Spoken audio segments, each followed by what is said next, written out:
Hello fellow Sudokans and welcome to Zen and the Art of the Guardian Sudoku puzzle. It's Monday the 4th of March 2024. I hope you are keeping well. We shall be attacking the Guardian easy level game in just a moment, Sudoku. If you're new to the game of Sudoku, don't worry, I shall be giving you a very straightforward way of solving the puzzle and explain the rules very quickly as well before beginning. Regulars to the channel should note that I probably not going to have much time to be playing the game in the next week or so. I will manage to get out the Guardian because it's pretty early and can usually do that before I start daily activities, but I do have to do a lot of other things this week and probably might not be able to get in other games, so maybe the Guardian will be the only game some days, but I'll try to get in at least a second game if I can, maybe before I head off to bed, if it's possible. So what's going on in the rest of the world before we begin? American politics is full of money, which is its worst aspect. I mean, that's what makes it so bad. This is just a matter of, huge amounts of funding by lobbyists, etc., and, advertising and things. But the British parliamentary system has never been like that, or so we thought.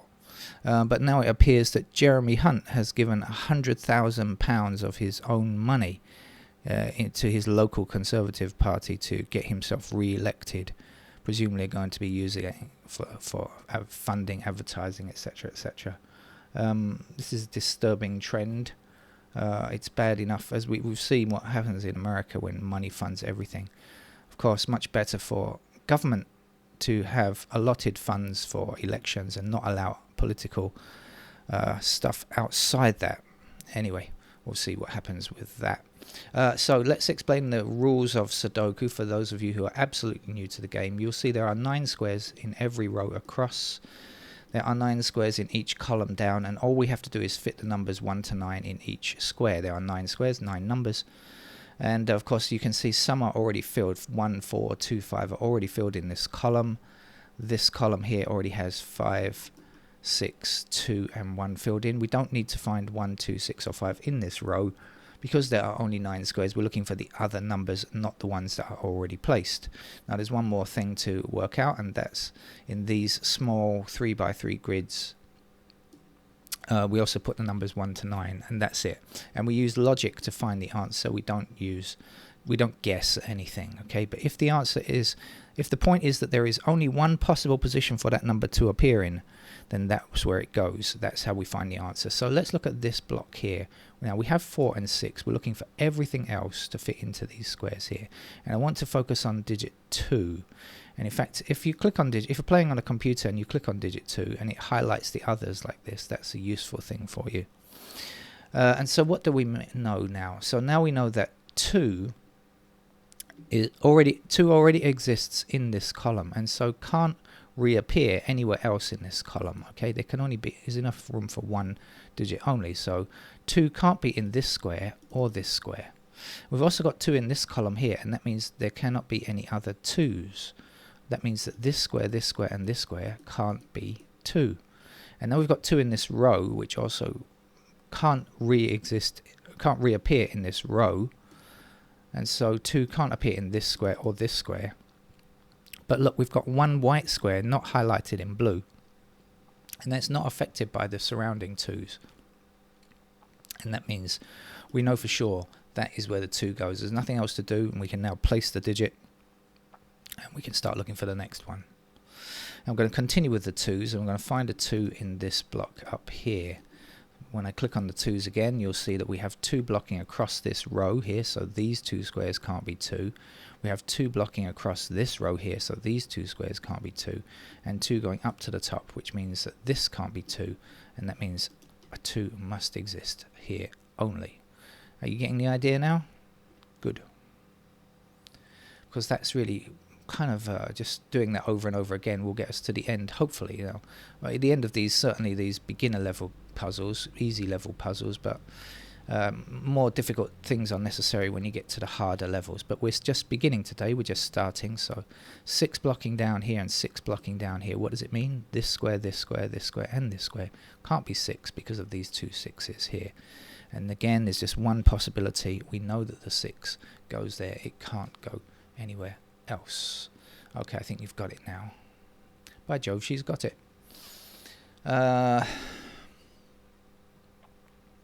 of course, the thing is that we have to keep looking around to see where things might go. It's basically a game of looking and considering. Okay, so like I just did with the 6s there, we've also got 8 blocking down to the bottom here and 8 blocking down to the bottom here. So that's going to mean an 8 must be in that square there.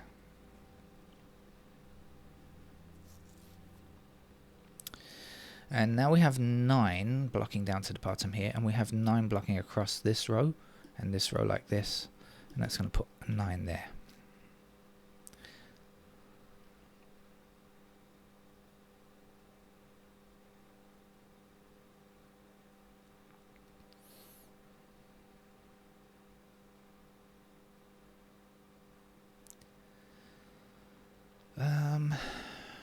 Where do we go now?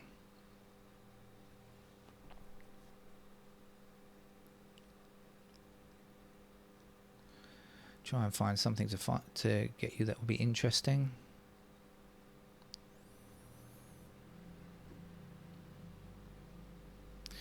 But I'm not seeing anything interesting. So if you can't find the next step, if you're playing on the computer, then you can click on the digits, which will highlight these numbers, and that will give you a chance to kind of use your eyes to find a bit more. For example, now I've clicked on the 1s. I can see 1 blocking up here, 1 blocking up here, and 1 blocking across there. And now, because we already filled that in with a 2, we can now place our digit 1 in that square, as that's the only place it can go. So clicking on numbers can sometimes help. Not always. And of course, if you're playing with a pencil and paper, you can't click with a pencil and paper. And it is good to learn how to play the game, first of all, on pencil and paper, or pen and paper, whichever you prefer.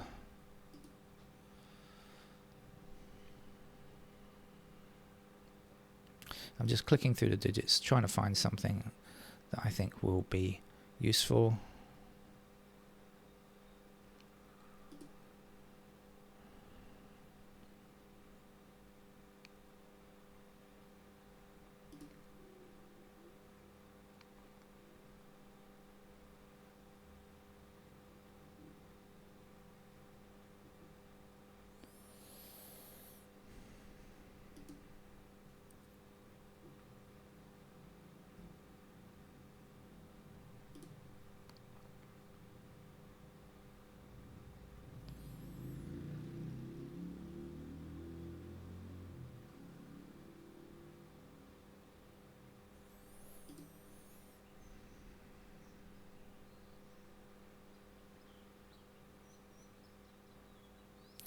Okay, so it's taken me all the way to 9. Oh no, that's not true either. Well, how about that? We've got something very unusual for a Guardian game, Monday game. I'm slightly stumped. I'm going to have to look for something else to go forward. Okay, so if you're stuck like that, if nothing appears rapidly to your eyes, good idea to see which rows or columns or blocks only have a couple of digits missing. So there are 3 numbers missing here. We've got 1, 2, 3, 4. We don't have 5. We don't have 6, and we don't have 9. So we're looking for 5, 6, and 9. So what do we say? Let's look at this square here. Can it be 5? No, it can't be 5 because we've got 5 in this block. Can it be 6? Maybe. Don't see any reason why not. Can it be 9? No, it can't be 9 because we've got 9 in this block already. So we know now that it must be 6 because it can't be 5 or 9. Okay. So now we know that 5 and 9 are in these squares. We'll have a look down, see if anything affects it, but no, nothing really affects that there. So let's go and look at what's missing from this column now. We've got 1, 2, we don't have 3. We've got 4, 5, 6, we don't have 7, and we don't have 9. So we're missing 3 and 9. For 3, 7, and 9, I should say, sorry. Now we know a little bit. We know that the 9s appear in those squares, but the 3 and the 7 we just don't know yet, so we can't say anything about that for the moment. So that's not very useful at this point. So what else can we do? We can look across here and see what we've missing. We've got 1, 2, 3, 4. We don't have 5, 6, 7, 8. That's what we need to fill in the rest of this row, 5, 6, 7, and 8.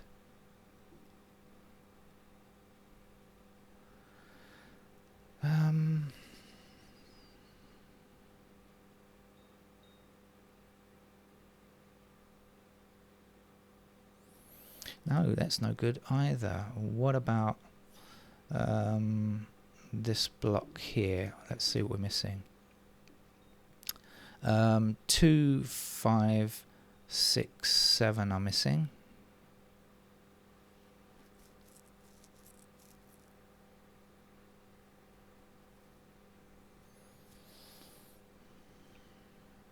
No, wow, this is the slowest I've ever played this game. How about in this block here? Well, but it gives you a good chance to see the kind of things that I need. Oh, here we go. 4 blocks down here and 4 blocks across there. I must have missed that before, excuse me. So we can place a 4 there. It's been there, but I just didn't see it. And now 4 blocks all the way up here and 4 blocks all the way up here, like this, which will give us a 4 there. So you see, even experienced players sometimes just miss things. Right, so now what's missing in these 3 squares here? We're looking for 1, 5 and 8. So 1, 5 and 8 must fit into these 3 squares to complete this column. And we've got 1 and 8 in the same row. So this square here, can it be 1? No. Can it be 8? No. So it must be the other number, which is 5. And now we can say 8 blocks this square. We know that we need 1 and 8 here, so we've got 8 blocking across here. So that would be our 8, and this would be our 1. Now we have 1 blocking across here, up there, down there, and that's going to give us a 1 in that square there. If any of this is too fast for you, just go back and watch it again. I'm sure you'll get it. 1 blocking across here, gives us 1 there, and 1 up here to the top, and across there means that that is our digit 1. And now we have finished digit 1s. We've got all of the 1s on the whole board. There aren't any more digit 1s to be found because we've got 1 in every row, every column, and every small block. So we can forget about digit 1. We'll look at other numbers to go forward.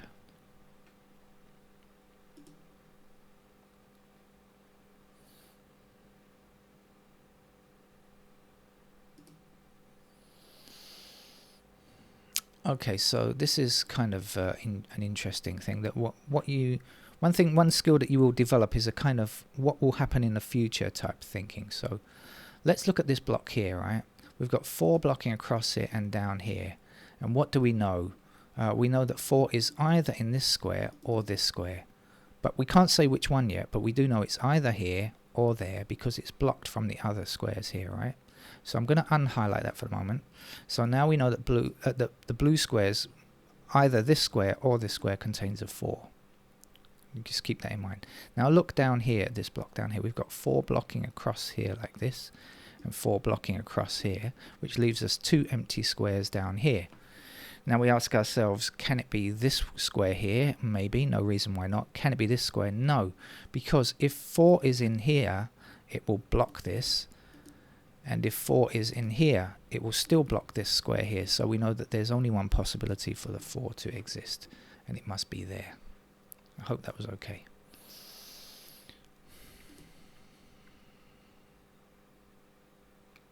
Same kind of thing over here. We've got 5 blocking across here like this, right? That means that 5 is either here or here. Now it doesn't matter which one of these squares it's in, it will block down here like this, right? Whether it's there or whether it's here, it's going to block down, and that will give us just one possibility down here. 5 is in that square there. Now there's only one empty square in this block. We don't yet have an 8. We've got everything else. 1, 2, 3, 4, 5, 6, 7. We don't have 8. So we'll put our 8 there, and then we'll say 8 blocks all the way up to the top, which gives us an 8 there. Now there's one empty square in this column. We don't yet have 9, so we'll put the 9 in. And now we've got 2 empty squares here, and if we look carefully we'll find 5 and 9 are the missing numbers. So we've got the 9 blocking this square, so we know that the 9 goes there and the 5 goes there. Like I say, if this is just too fast, slow it down or just rewind it, watch it again. I promise you it won't be too bad. 5 blocks across here and across here, which gives us 5 there. Or you can just see what the missing number is in this row. You will get the same answer. 5 blocks down here, up here and across there, which gives us 5 here, and then 5 blocks across here and here, which gives us 5 in that square. Now we have 2 empty squares here. Let's see what's missing. We don't have 3 and we don't have 6. Any help? No, we don't know which is which. So 3 and 6 go in those squares there. So if we know that these squares can only contain 3 or 6, we know that these squares cannot contain 3 or 6. So the other numbers that we need are 4 and 9. Now if you ask ourselves, can this be a 4? You should say no, because we've got a 4 here. So that means that that square there is going to be a 4, and that square there is going to be a 9. And we know this because we know that only 3 and 6 can fit into those squares there. Right, we've got 9 blocking up here, and 9 blocking up here, and 9 across there, so that gives us a 9 in that square. We've also got 9 blocking down here, up here, and across there, which will mean that's a 9 there. And that's the final digit 9. Alright, what else do we need? There are 2 empty squares here. Let's have a quick look and see if we can get them. What's missing? We're looking for 2. Well, immediately I see the 2 blocking this square here, so I know that that's going to be a 2. And the other number, which I haven't even looked for yet, the other missing number is going to be 6. That's what we need to complete there. 6 also blocks across here, and that gives us 6 in that square. 6 up here, 6 down there, means that that is a 6 there. There are 2 missing numbers down here. They are 5 and 7, so when we see the 5 blocking that square, we know that that will be the 5, and the last number here for this block is 7. Now there's 1 empty square up here. 1, 2, 3. We don't have 4 yet. Let's put the 4 there. We can also get another 4 by blocking across here and up here, and that's the final digit 4. Right, so not much to go now. You can see there are 2 empty squares in this column, 2 empty squares in this column, 2 empty squares in this row. So we'll just look at those kind of things and see which one, and 2 empty here as well. So we'll just look and see what we need. So in this column, we can see that we need 3 and 8. Now we've got an 8 blocking this square, so we know that is going to be our 8. And we know now this is going to be our 3 to complete this column. And now we only have 1 number missing here, and that is a 7. We don't have a 7 there. And now we only have 1 number missing here, and that is a 3, so we can put the 3 there. And now we only have 1 number missing in this column, and that's going to be a 7. And now we only have 1 number missing either in this block or this column, same thing, and that's also a 3. And now we only have 1 number missing in this row, and that is 7 again. And now there's 1 number for this block or this column, and that's a 3. Lots of 3s and 7s hanging on there to the end, right? Right, and so we've done all of this. Now we've just got numbers over here to look for. Let's see what's missing down here. 3 again. This time not 7 though. 3 and 2. So we can get the 2 blocking here. So we know that's a 2, and we know that's a 3. Now 3 blocking up here will give us 3 in that square, and this is a 6. And 6 blocking up there will give us the 6 in that square, and this is 7. 7 blocking down here gives us the 7 there. And the last number for the block, the row, the column, and the entire grid is 8. Once we place that in, the game is over. And that's it. You've completed a very easy level game, but actually not quite as easy as it usually is on a Monday. And if you found that a bit difficult, you can probably click on the list that will come up in a moment on the screen, which tells you the playlist for easy games. Okay, that's it. Thank you. Bye bye.